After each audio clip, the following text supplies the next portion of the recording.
Après une réunion formation sur le compostage organisée par Versailles Grand Parc, Véronique rapporte chez elle un composteur. C'est l'agglomération qui lui fournit gratuitement ce grand caisson de bois qui lui permettra de valoriser ses déchets. En quelques tours de vis, le composteur est déjà monté. Eh ben, on va voir ce que ça donne dans quelques mois. 6 mois plus tard, Véronique utilise son composteur tous les jours. Elle y met une grande partie de ses déchets de cuisine et de jardin. Viens, je vais mettre mes petites épluchures d'ananas. Il n'y a pas grand chose aujourd'hui, mais j'ai tout coupé en petits morceaux pour que ça se dégrade plus vite. Des réflexes qu'elle a adoptés depuis sa formation, mais Véronique souhaite vérifier que le processus fonctionne correctement. C'est pourquoi elle a décidé de participer à une réunion terrain organisée par Versailles Grand Parc, qui propose un suivi personnalisé. Ce jour-là, elle accueille chez elle d'autres habitants de l'agglomération qui possèdent un composteur. Tous réunis autour d'Alan Legellou, spécialiste du compostage. Vous avez reçu un composteur il y a de ça quelques mois. Et donc aujourd'hui, l'objectif de cet atelier, c'est que vous puissiez poser toutes vos questions, qu'on puisse échanger ensemble sur vos pratiques, sur votre expérience, votre bilan du compostage.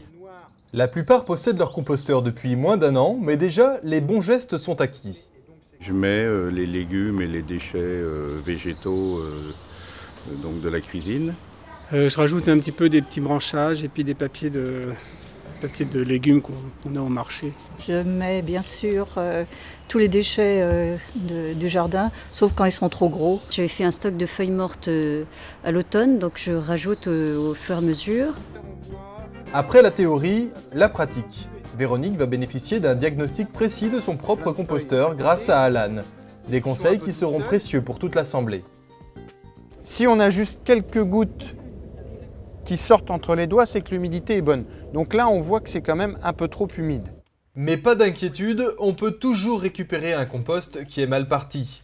S'il est trop humide ou trop sec, il suffit de rééquilibrer avec les matières manquantes et surtout de bien mélanger. On ne fait pas un millefeuille. C'est-à-dire qu'on ne met pas une couche d'épluchure, une couche de feuilles, une couche de petits branchages. On mélange tout ça. Un bon compost égale humidité, aération, mélange des matières.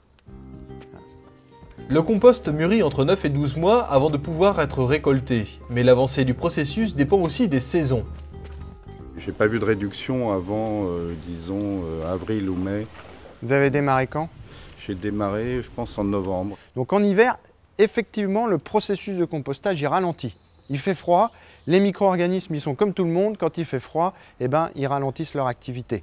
Et puis au printemps, dès qu'il recommence à faire chaud, on constate que là, tout se remet en activité, et puis que ça recommence à travailler. Le niveau de notre composteur, il se remet à baisser. Des explications, des solutions et des gestes simples.